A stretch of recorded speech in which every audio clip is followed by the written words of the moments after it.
to power up your career. Welcome to Uday Kumar Electrical Academy, a dedicated destination for mastering electrical engineering. Whether you're aiming for lessons on RRB, JE, SST, JA, or AE exams, we've got you covered. We provide comprehensions on all core electrical engineering subjects, plus essentials in aptitude, reasoning, and general science. If our videos help you gain knowledge and get closer to your dream job, we'd love to have you in our community. Follow Uday Kumar Electrical Academy today. Don't forget to like, share, and subscribe to stay updated. Let's succeed together. Hi, good evening అందరికీ. This is Uday Kumar. ఈరోజు క్లాస్లో మనం ఏంటంటే EMF equation of alternators topic discuss చేద్దాం.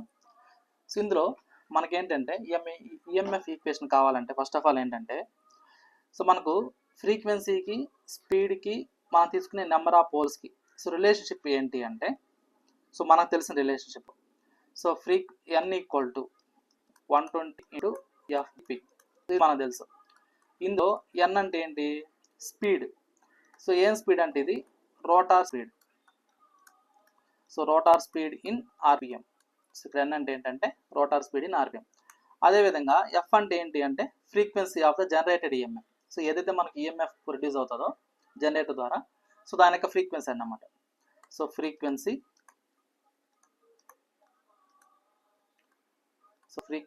Of the generated EMF. Frequency of the generated EMF.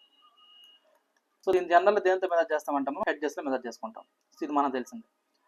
So అదేవిధంగా P. So P అంటే ఏంటి? Total number of magnetic poles. So total number of magnetic poles. So ఇది మనకున్న relationship. So అందులో ఒక్కొక్క component ఏంటి అంటే ఒక్కొక్క టర్మినాలజీ. ఎన్ అంటేనేమో స్పీడ్, ఎఫ్ అంటే ఫ్రీక్వెన్సీ, పి అంటే పోల్స్. సో ఇక్కడ మనకేంటంటే సో మనకి ఈ యొక్క ఈఎంఎఫ్ ఈక్వేషన్ అన్నప్పుడు సో ఇప్పుడు నాకు మనం తీసుకునే ఈ యొక్క రోటార్లో ఏదైతే స్లాట్ తీసుకుంటామో కండక్టర్స్ తీసుకుంటామో ఇక్కడ 1 రెవల్యూషన్ చేస్తుంది అనుకోండి రోటార్. సో ఇక్కడ ఏంటంటే 1 revolution of the rotor each stator conductors. So each stator conductors cuts A flux. So ఆ ఫ్లక్స్ని మనం ఎలా ఇండికేట్ చేసుకుంటామంటే ఇక్కడ సో డీపైగా ఇండికేట్ చేసుకుంటాం. ఆ యొక్క ప్రొడ్యూస్ అయ్యే ఫ్లక్స్ అనేది దేని మీద డిపెండ్ అవుతుందంటే మనం తీసుకునే నెంబర్ ఆఫ్ పోల్స్ మీద డిపెండ్ అవుతుంది అన్నమాట. ఓకేనా? సో ఏదైతే మనకు రోటార్ ఉంటుందో మనం తీసుకునే స్టేటర్లో రోటార్ ఏదైతే ఉంటుందో ఆ రోటార్ అనేది 1 కంప్లీట్ రెవల్యూషన్ చేసినప్పుడు సో మన ఏదైతే స్టేటార్ ఉంటుందో ఆ స్టేటార్ కండక్టర్స్ని కట్ చేసినప్పుడు ఫ్లక్స్ అనేది ప్రొడ్యూస్ అవుతుంది. ఆ ఫ్లక్స్ అనేది దేని మీద డిపెండ్ అవుతుందంటే మనం తీసుకునే నెంబర్ ఆఫ్ పోల్స్ మీద డిపెండ్ అవుతుంది. ఓకేనా? అంటే పీ టైమ్స్ ఆఫ్ ఫ్లక్స్ అన్నమాట. సో ఇక్కడ చూడండి. So during 1 revolution of the rotor, so each stator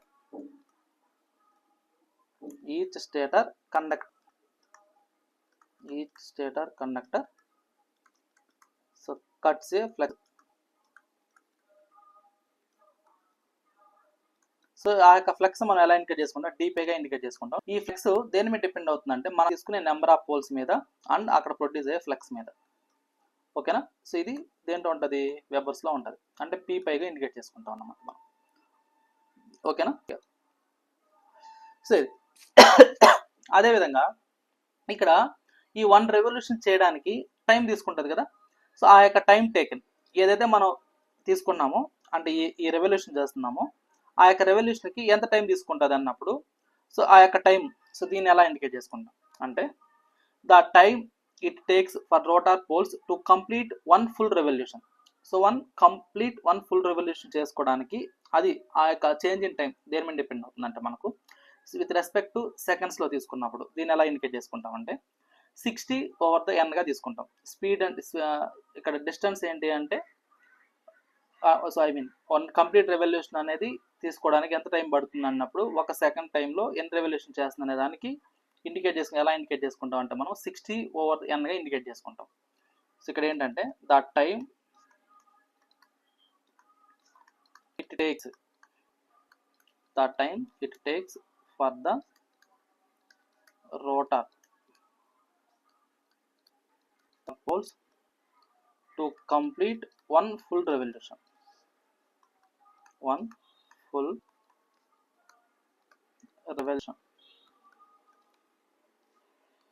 so దీన్ని ఎలా ఇండికేట్ చేసుకుంటాం అంటే డీటీగా ఇండికేట్ చేసుకుంటాం.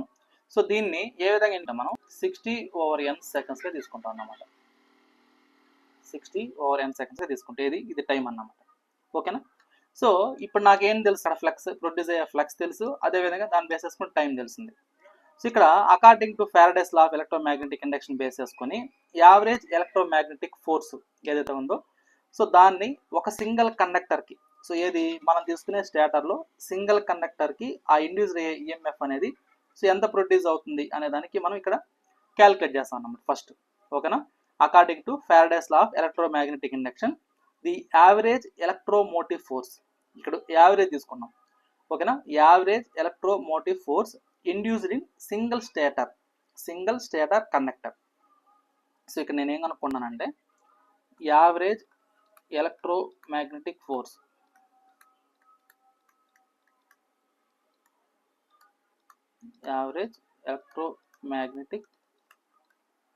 ఫోర్స్ దీన్ని మనం ఏమంటామంటే ఈఎంఎఫ్ అంటాం. Induced in a single stator conductor.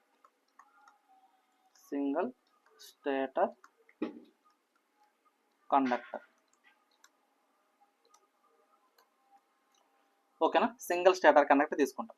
ఇక్కడ the average induced EMF per conductor అన్నప్పుడు దీన్ని ఎలా ఇండికేట్ చేసుకుంటాం అంటే so change of flux over change of టైంగా ఇండికేట్ చేసుకుంటాం. ఓకేనా. Change in flux with respect to change in టైంగా ఇండికేట్ చేసుకుంటాం. ఏంటిది యావరేజ్ మ్యాగ్నెటిక్ ఫోర్స్ అంటే so average value of EMF కనుక్కోవడానికి. సో దేని మీద డిపెండ్ అవుతుంది అంటే ఇది change in flux with respect change in time. ఇక్కడ ఫ్లక్స్ తీసుకున్నామో ఆ యొక్క చేంజ్ ఇన్ ఫ్లక్స్ దేని మీద డిపెండ్ అవుతుంది, మనం తీసుకునే నెంబర్ ఆఫ్ పోల్స్ మీద అండ్ అక్కడ ప్రొడ్యూస్ అయ్యే ఫ్లక్స్ మీద డిపెండ్ అవుతుంది. సో కాబట్టి చేంజ్ ఇన్ ఫ్లక్స్ అన్నప్పుడు p టైమ్స్ ఆఫ్ ఫ్లక్స్గా తీసుకుంటాం. అదేవిధంగా చేంజ్ ఇన్ టైం అన్నప్పుడు ఇక్కడ ఏంటి so time taken to complete rotor 1 complete full revolution అన్నప్పుడు ఇక్కడ ఏం రాసుకున్నాం మనం 60/n సెకండ్స్. సో ఇక్కడ 60 అనేది విత్ రెస్పెక్ట్ టు 1 మినిట్ అంటే ఇన్ టర్మ్స్ ఆఫ్ సెకండ్స్ తీసుకున్నాం కాబట్టి 60 తీసుకున్నాం. ఇదేంటంటే రెవల్యూషన్స్ అన్నమాట, ఎన్ని రెవల్యూషన్ చేస్తున్న దానికి n తీసుకున్నాం. సో కాబట్టి ఇది ఏమవుతుందంటే నాకు 60/n అవుతుంది. సో ఇప్పుడు n అనేది డినామినేటర్ ఉంది కదా, డినామినేటర్కి వెళ్ళినప్పుడు ఇది ఏమవుతుందంటే నాకు π × n/60. ఇదేంటిది సో వెబర్ పర్ సెకండ్స్. ఇదేంటిది యావరేజ్ ఈఎంఎఫ్ అన్నమాట.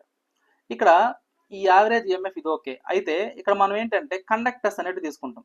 ఎక్కడ సో మనం తీసుకుని రోటర్లో కానీ స్టేటర్లో కానీ కండక్టర్స్ అనేవి తీసుకుంటాం. సో ఇక్కడ ఈ యొక్క కండక్టర్స్ అనే వాటిని మనం ఎలా కనెక్ట్ చేసుకుంటామంటే సిరీస్లో కనెక్ట్ చేసుకుంటాం అన్నమాట ఒక్కొక్క ఫేజ్కి. సో కాబట్టి ఈ average induced EMF per phase తీసుకుంటాం మనం, అంటే ఒక్కొక్క ఫేజ్లో ఇండ్యూస్డ్ ఈఎంఎఫ్ అనేది ఎలా ప్రొడ్యూస్ అవుతుంది, ఆ ఇండ్యూస్డ్ ఈఎంఎఫ్ అనేది ఒక ఫేజ్లో ఎలా ప్రొడ్యూస్ అవుతుంది అన్నప్పుడు అక్కడ ఏదైతే మనం కండక్టర్స్ తీసుకున్నామో ఆ కండక్టర్స్ బేస్ చేసుకొని ఈఎంఎఫ్ అనేది చేంజ్ అవుతుంది. ఓకేనా. ఇక్కడ నాకు ఏంటంటే కండక్టర్స్ జనరల్గా జెడ్తో ఇండికేట్ చేసుకుంటాం. సో జెడ్ కండక్టర్స్ సిరీస్ అన్నమాట. ఇవి సిరీస్లో కనెక్ట్ చేసుకుంటాం ఒక్కొక్క ఫేజ్కి, సో పర్ ఫేజ్కి. కాబట్టి ఏదైతే నాకు ఇండ్యూస్డ్ ఈఎంఎఫ్ ఉందో ఈ ఇండ్యూస్డ్ ఈఎంఎఫ్ అనేది పర్ ఫేజ్ తీసుకుంటాం, అలా తీసుకునేది పర్ ఫేజ్కి. జెడ్ అంటే కండక్టర్స్ ఇన్ సిరీస్లో తీసుకుంటాం మనం, జెడ్ నెంబర్ ఆఫ్ కండక్టర్స్ తీసుకుంటాం రోటర్లో, అవి సిరీస్లో కనెక్ట్ చేసుకుంటాం. ఈ ఇండ్యూస్డ్ ఈఎంఎఫ్ అనేది పర్ ఫేజ్కి తీసుకుంటాం అన్నమాట. అప్పుడు ఈ ఇండ్యూస్డ్ ఈఎంఎఫ్ ఏమవుతుంది అంటే నాకు ఒక కండక్టర్లో ఎంత ఇండ్యూస్డ్ ఈఎంఎఫ్ ప్రొడ్యూస్ అవుతుంది అండ్ మనం తీసుకునే కండక్టర్స్ ఎన్ని. సో దాన్ని చేసినప్పుడు నాకు ఏమొస్తుందంటే overall induced EMF average value వస్తుంది.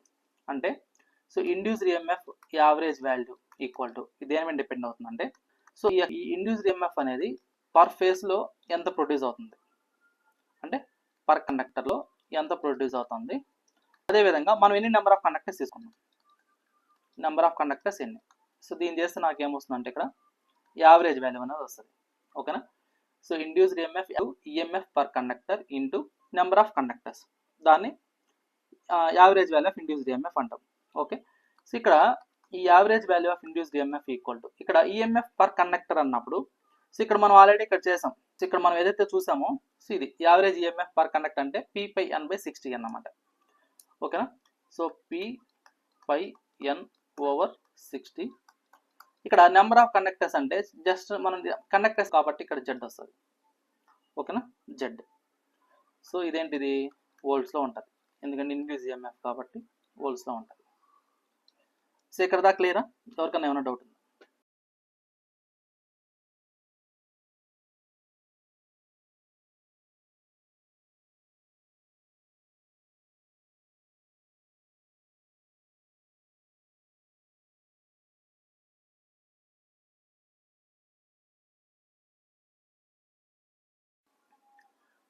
సో ఇక్కడ నాకేంటంటే, సో మనకు తెలిసింది ఏంటి, ఈ యొక్క ఈక్వేషన్లో స్పీడ్ అంటే తెలుసు. అంటే ఏదైతే ఈ ఈక్వేషన్ ఉందో యావరేజ్ ఇండ్యూస్డ్ ఈఎంఎఫ్ వాల్యూ, ఇందులో ఎన్ అంటే ఏంటి అంటే నాకు 120 into F by P. So 120 into F by P. So దీని బేసెస్కు నాకు ఈ యొక్క యావరేజ్ ఇండ్యూస్డ్ ఈఎంఎఫ్ ఏమవుతుందంటే, సో పి పై ఇంటూ ఇక్కడ ఎన్ అంటే ఏంటి 120 into F by P into 60 into Z ఉంటుంది. ఓకేనా, సో ఇది వస్తుంది అన్నమాట. ఇప్పుడు నాకేంటి అవుతుంది, ఈ పి క్యాన్సిల్. సో అప్పుడు నాకేం వస్తుందంటే ఇక్కడ 61 జెడ్ 62 జెడ్. అంటే నాకు ఓవరాల్గా నాకు మిగిలేది ఏమవుతుంది అంటే 2 times of flux into frequency into number of conductors Z. ఇదేంటిది యావరేజ్ ఇండ్యూస్డ్ ఈఎంఎఫ్. సో ఇది వస్తుంది. So 2 times of flux into frequency into Z అన్నమాట. అయితే నాకు ఇక్కడ ఇంకోటి ఏంటంటే, మనకు ఇక్కడ టన్స్ అనేవి తీసుకుంటాం అన్నమాట. అంటే మనకి ఏదైతే వైండింగ్ ఇస్తామో అక్కడ టన్స్ అనేవి ఇస్తాం. అయితే ఒక్కొక్క టర్న్లో మనకి ఎన్ని కండక్టర్స్ ఉంటాయి అంటే 2 కండక్టర్స్ ఉంటాయి అన్నమాట. ఓకేనా, 2 కండక్టర్స్ ఉంటాయి. ఈచ్ టర్న్ మనకి ఏంటంటే 2 కండక్టర్స్ అనేవి ఉంటాయి. కాబట్టి నాకు ఈ average induced EMF per phase అనేది ఎలా ఎక్స్ప్రెస్ చేంజ్ చేస్తామంటే ఇక్కడ, సో ఇక్కడ చూడండి, ఇక్కడ ఒక పాయింట్ ఏంటంటే మనకు, సో మనం ఇక్కడ టన్స్ అనేవి తీసుకుంటాం. ఒక్కొక్క టర్న్లో మనకు 2 కండక్టర్స్ తీసుకుంటాం. సో మనం ఏదైతే కండక్టర్ తీసుకుంటున్నామో ఈ కండక్టర్లో ఈ కండక్టర్లో మామూలుగా మనకి ఏంటంటే టన్స్ తీసుకుంటాం అన్నమాట. ఈ టన్స్లో నాకు ఏంటంటే కండక్టర్స్ అనేవి తీసుకుంటాం. ఓకేనా, కండక్టర్స్ అనేవి తీసుకుంటాం. ఇక్కడ ఈచ్ టర్న్ అంటే ఒక్కొక్క టర్న్లో, సో ఈచ్ టర్న్లో నాకేంటంటే 2 కండక్టర్స్ ఉంటాయి. 2 కండక్టర్స్ అనేవి ఉంటాయి అన్నమాట. సో కాబట్టి నేను ఏం చేస్తానంటే ఇక్కడ, so the conductor Z equal to 2 times of టర్న్స్గా రాసుకుంటాను. ఓకేనా, సో ఒక్కొక్క టర్న్లో నాకు ఎన్ని ఉంటాయంటే 2 కండక్టర్స్ ఉంటాయి కాబట్టి, సో నేను ఏం రాసుకున్నా, కండక్టర్ ఈక్వల్ టు 2 టర్మ్స్. అంటే ఎలా ఉంటుంది అంటే టర్న్ అంటే,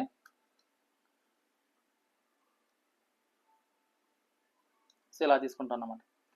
సో ఈ టోటల్ ఒక కండక్టర్ ఇది, అయితే ఇది ఒక టర్ను, ఇది ఒక టర్ను. ఓకేనా, ఇట్లా ఉంటాయి. అంటే మనం తీసుకునే కండక్టర్లో నాకు ఎలా ఉంటాయి, ఒకటేమో అప్వార్డ్ ఉంటుంది, ఒకటేమో డౌన్వార్డ్ ఉంటుంది. ఇది ఈ టోటల్ వచ్చే కండక్టర్ అన్నమాట. ఇది ఒక టర్న్, ఇది ఒక టర్న్. సో అలా ఇచ్చుకుంటాం అన్నమాట. కాబట్టి మనం తీసుకునే కండక్టర్ ఎన్ని టర్న్స్ ఉంటాయంటే నాకు 2 టర్న్స్ అనేవి ఉంటాయి. ఓకేనా, సరే. అప్పుడు దాన్ని బేస్ చేసుకుని ఈ యొక్క ఇండ్యూస్డ్ ఈఎంఎఫ్ యావరేజ్ వాల్యూ ఇదేమవుతుందంటే, సో జనరల్ మనకి ఎలా తీసుకున్నాం, 2 times of flux into Z into F ఫ్రీక్వెన్సీగా తీసుకున్నాం, అంతేనా. అయితే ఇక్కడ మనం జెడ్ అంటే ఏం రాసుకున్నాం, 2 టైమ్స్ ఆఫ్ టర్న్స్గా రాసుకున్నాం. సో కాబట్టి నాకు average induced EMF equal to, so ఇదేమవుతుందంటే నాకు, so 4 into T into flux 5 into T అవుతుంది. ఇదేంటిది వోల్ట్స్ అన్నమాట. సో ఇది నాకు యావరేజ్ ఇండ్యూస్డ్ ఈఎంఎఫ్ అవుతుంది. అయితే ఇక్కడ మనం ఏం చేస్తారంటే, ఏదైతే ఈ యావరేజ్ ఇండ్యూస్డ్ ఈఎంఎఫ్ ఉందో పర్ ఫేజ్, ఇదేంటిదే average induced EMF per phase అన్నమాట ఇది. సో దీన్ని ఇన్ టర్మ్స్ ఆఫ్ మనం ఏం చేస్తారంటే ఇక్కడ, ఒకవేళ ఆర్ఎంఎస్ వాల్యూలు తీసుకుంటే, ఏదైతే నాకు ఇండ్యూస్డ్ ఈఎంఎఫ్ ఇది ఉందో దీన్ని ఆర్ఎంఎస్ వాల్యూలు తీసుకుంటే, అంటే ఏదైతే నాకు induced EMF per phase produce అవుతుందో దాని ఇన్ టర్మ్స్ ఆఫ్ ఆర్ఎంఎస్ వాల్యూలు తీసుకున్నట్లయితే, సో అప్పుడు నాకు ఇది ఏమవుతుంది, చేంజ్ అవుతుంది. సో ఇక్కడ నేనేం చేస్తానంటే ఆర్ఎంఎస్ వాల్యూ తీసుకుంటాను. So RMS value of EMF per phase, EMF per phase. So RMS value అంటే ఏంటి జనరల్గా, so average value per phase over into average value per phase into form factor. Form factor. ఓకేనా, ఇది into, not divided by into. So average value per phase into form factor, దాన్నే మనం ఏమంటాం ఇక్కడ RMS value అంటాం. ఓకేనా, so జనరల్గా form factor అంటే ఏంటంటే యావరేజ్ వాల్యూ బై ఆర్ఎంఎస్ వాల్యూని మనం ఏమంటాం ఫామ్ ఫ్యాక్టర్ అంటాం. సో ఇది. సో ఇక్కడ దీన్ని బేస్ చేసుకుని నాకేమవుతుందంటే, సో జనరల్గా మనం తీసుకునే సైనిసాయిడల్ వే ఫామ్కి, ఏదైతే సైనిసాయిడల్ వే ఫామ్ ఉందో ఆ సైనిసాయిడల్ వే ఫామ్కి ఈ యొక్క ఫామ్ ఫ్యాక్టర్ ఎంత అవుతుందంటే నాకు form factor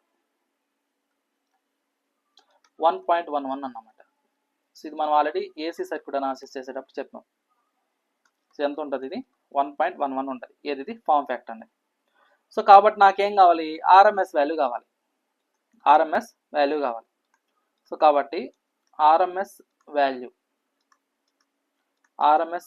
of the induced EMF,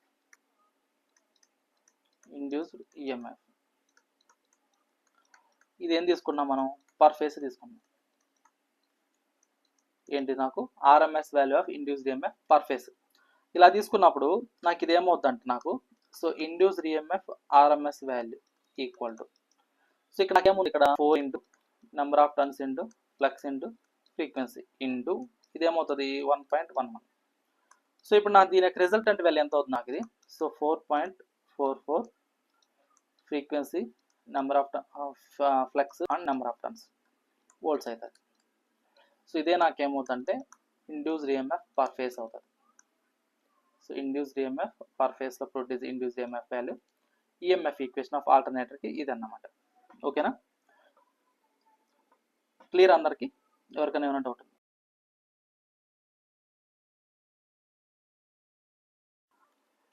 so ఇప్పుడు మనం ఏదైతే ఇండ్యూస్డ్ ఈఎంఎఫ్ కనుక్కున్నామో, అంటే దానికి ఆర్ఎంఎస్ వాల్యూ ఏదైతే కనుక్కున్నామో, సో నాకు ఫైనల్గా వచ్చిన ఈక్వేషన్ ఏంటంటే 4.44 times of so frequency into number of flux into number of టర్న్స్గా తీసుకున్నాం కదా. సో ఇదేంటిది, దేనికంటే ఇది ఫుల్ పిచ్ వైండింగ్ ఇది వస్తుంది అన్నమాట.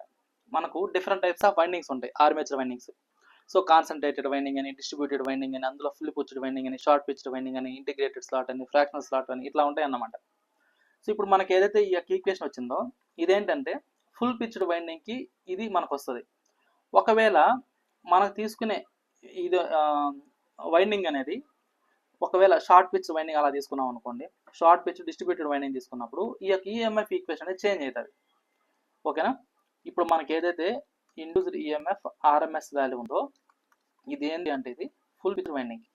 So 4.44 times of flux into frequency into number of turns. So ఇది ఉంది కదా, సో ఇది వోల్ట్స్. సో ఇది ఎందుకు అంటే ఇది ఫుల్ పిచ్డ్ వైండింగ్, ఇది ఫుల్ పిచ్డ్ వైండింగ్.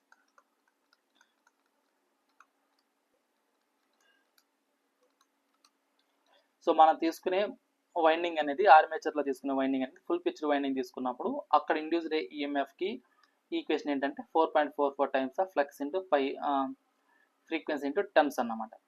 ఒకవేళ నేను తీసుకునే వైండింగ్ అనేది షార్ట్ పిచ్డ్ వైండింగ్ తీసుకున్నాను అనుకోండి, short pitched as well as distributed winding తీసుకున్నప్పుడు నాకు ఈఎంఎఫ్ ఈక్వేషన్ అనేది ఏమవుతుందంటే నాకు చేంజ్ అవుతుంది అన్నమాట. దాని కాయిల్ స్పాన్ ఫ్యాక్టర్ నుంచి, డిస్ట్రిబ్యూషన్ ఫ్యాక్టర్ నుంచి చేంజ్ అవుతుంది. సో మీకు ఫర్దర్ క్లాస్లో వస్తాయి కాయిల్ స్పాన్ అంటే ఏంటి, డిస్ట్రిబ్యూషన్ ఫ్యాక్టర్ అంటే ఏంటి, ఫుల్ పిచ్డ్ వైండింగ్ అంటే ఏంటి, షార్ట్ పిచ్డ్ వైండింగ్ అంటే ఏంటి అనేది అప్పుడు నేను ఎక్స్ప్లెయిన్ చేస్తాను మీకు. సో ఇప్పుడు ఈ ఈఎంఎఫ్ ఈక్వేషన్ అనేది మనం తీసుకునే వైండింగ్ అనేది short pitched winding, short pitch and distributed winding.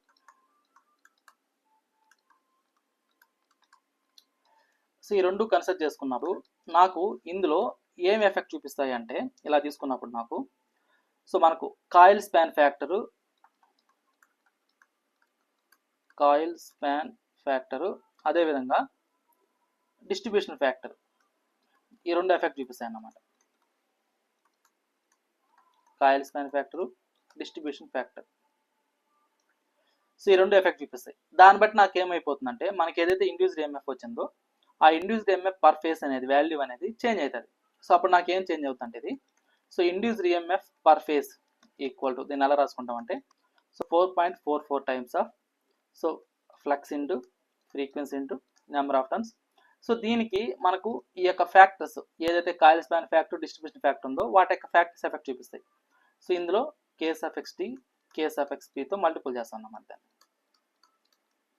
ఓకేనా, కే సఫిక్స్ పి ఇంటూ కే సఫిక్స్ డితో మల్టిపుల్ చేసుకుంటాం. ఇందులో కే సఫిక్స్ డి అంటే ఏంటంటే నాకు డిస్ట్రిబ్యూషన్ ఫ్యాక్టర్.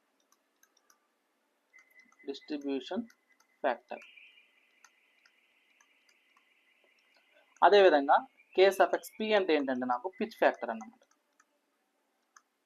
కే సఫిక్స్ పి అంటే ఏంటంటే పిచ్ ఫ్యాక్టర్. సో ఇది ఇలా ఉంటుంది. ఓకేనా. ఇక్కడ మనకి ఏదైతే ఈ యొక్క ఈఎంఎఫ్ ఈక్వేషన్ ఉందో దీంట్లో మనకేంటంటే జనరల్గా మనకేంటంటే స్టార్ కనెక్షన్, డెల్టా కనెక్షన్ ఇలా తీసుకుంటా ఉంటాం. ఒకవేళ మనం తీసుకునే స్టార్ కనెక్షన్ అనుకోండి, అప్పుడు నాకేమవుతుంది, ఈ యొక్క లైన్ వోల్టేజ్ అనేది √3 టైమ్స్ ఆఫ్ ఫేస్ వోల్టేజ్ అనేది ఉంటుంది. ఓకేనా. అదేవిధంగా లైన్ కరెంట్ అనేది ఫేస్ కరెంట్ ఈక్వల్ ఉంటాయి. ఓకే. అంటే ఏంటి, ఏదైతే నాకు ఇండ్యూస్డ్ ఈఎంఎఫ్ స్టార్ కనెక్షన్ అనుకోండి ఇప్పుడు, సో స్టార్ కనెక్షన్ ఉంటే నాకేమవుద్దంటే ఈ induced EMF line induced EMF equal to √3 times of face ఉంటుంది. అదేవిధంగా లైన్ కరెంటు ఫేస్ కరెంట్ అనేది ఈక్వల్ ఉంటాయి. అదే నేను డెల్టా కనెక్షన్ తీసుకున్నాను అనుకోండి, సో అప్పుడు నాకేమవుతుందంటే ఈ యొక్క లైన్ కరెంట్ అనేది √3 టైమ్స్ ఆఫ్ ఫేస్ కరెంట్ ఉంటుంది. అదేవిధంగా ఈ ఇండ్యూస్డ్ ఈఎంఎఫ్ అనేది లైన్లోను ఫేస్లోను సేమ్ ఇండ్యూస్డ్ ఈఎంఎఫ్ అనేది ప్రొడ్యూస్ అవుతుంది. సో ఇది మనం తీసుకునే టైప్ ఆఫ్ కనెక్షన్ బట్టి చేంజ్ అవుతుంది.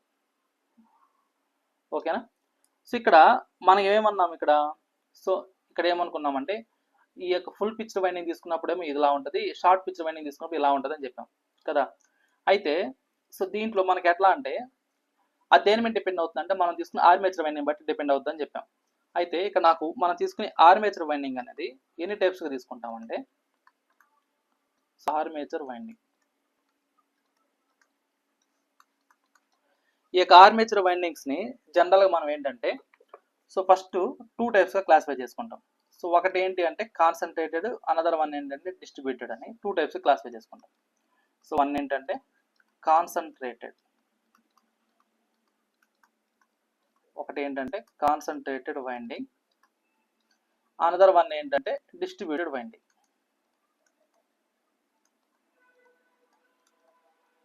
అనదర్ వన్ ఏంటంటే డిస్ట్రిబ్యూటెడ్ వైండింగ్, ఇలా క్లాసిఫై చేసుకుంటాం.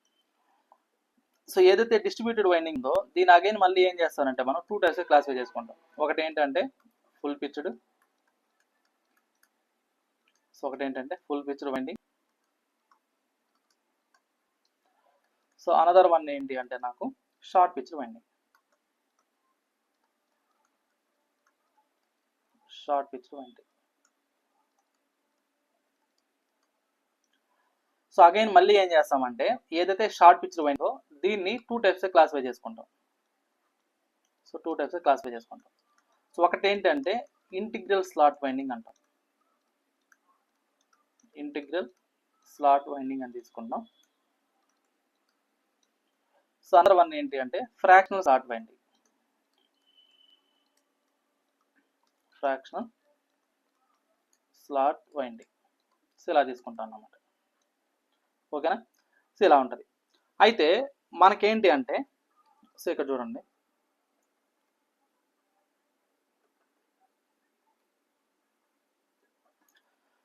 సో జనరల్గా మనకేంటి కాయిల్ స్పాన్ అంటే ఏంటంటే ఇక్కడ, సో ఇక్కడ చూడండి కాయిల్ స్పాన్ అంటే ఎలా తీసుకుంటాం అంటే ఇక్కడ, సో మనం తీసుకునే టన్స్ అనేటివి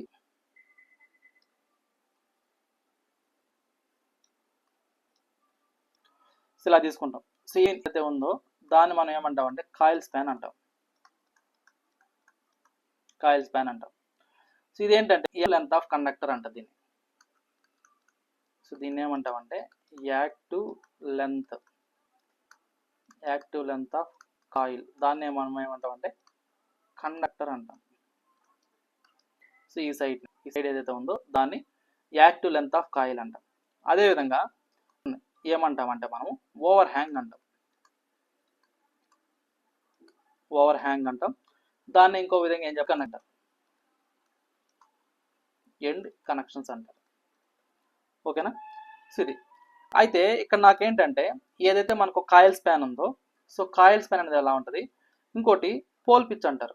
సో పోల్ పిచ్ అంటే ఏంటంటే ఇప్పుడు మనం నార్త్ పోల్ సౌత్ పోల్ అలా తీసుకుంటాం కదా, ఆ నార్త్ పోల్కి సౌత్ పోల్కి ఉన్న డిస్టెన్స్ని మనం ఏమంటాం అంటే ఇక్కడ పోల్ పిచ్ అంటాం. సో ఇది నార్త్ పోల్ అనుకుంటే, ఇది సౌత్ పోల్ అనుకుంటే, ఇందులో ఈ పోర్షను, ఇందులో ఈ పోర్షను, సో ఇన్ బిట్వీన్ ఏదైతే ఉంటుందో దీన్ని మనం ఏమంటామంటే పోల్ పిచ్ అంటాం జనరల్గా. పోల్ పిచ్ అంటాం. సో ఇక్కడ నాకేంటంటే ఈ యొక్క ఏదైతే మనం తీసుకుంటున్నామో ఈ కాయిల్ స్పాన్ అనేది కొన్నిసార్లు ఏంటంటే పోల్ పిచ్ ఈక్వల్గా ఉంటుంది. సో ఈక్వల్గా ఉన్నప్పుడు మనం ఏం చెప్తామంటే దాన్ని ఫుల్ పిచ్ వైండింగ్ అంటాం. కొన్నిసార్లు అలా కాకుండా ఏమవుతుందంటే అది కొద్దిగా స్లైట్గా అవుతుంది, అంటే కొద్దిగా ఫ్రంట్కి వస్తుంది అన్నమాట. సో అప్పుడు దాన్ని ఏమంటాం అంటే షార్ట్ పిచ్ వైండింగ్ అంటాం. ఓకేనా, ఇదేమో కాయిల్ స్పాన్. సో ఇది పోల్ పిచ్ ఇలా ఉంటుంది కదా. సో ఇప్పుడు మనం ఏదైతే ఫుల్ పిచ్ వైండింగ్ అన్నామో ఇందులో coil span length equal to pole pitch ఉండింది అనుకోండి, పోల్ పిచ్. అదేవిధంగా వాటి యాంగిల్ 180 degrees ఎలక్ట్రికల్.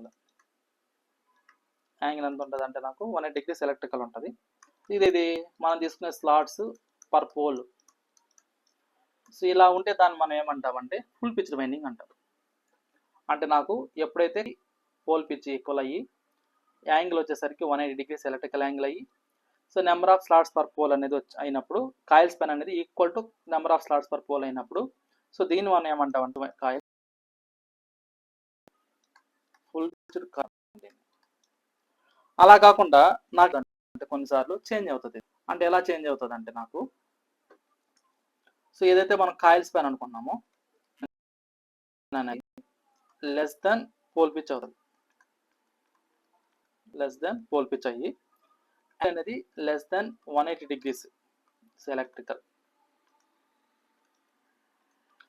అదేవిధంగా number of slots per pole, coil span అనేది number of slots per pole దాని యొక్క వాల్యూ కంటే డిక్రీజ్ అయినప్పుడు ఈ ఎప్పుడైతే ఉంటాయో దీన్ని మనం ఏమంటామంటే షార్ట్ పిచ్ వైండింగ్ అంటాం.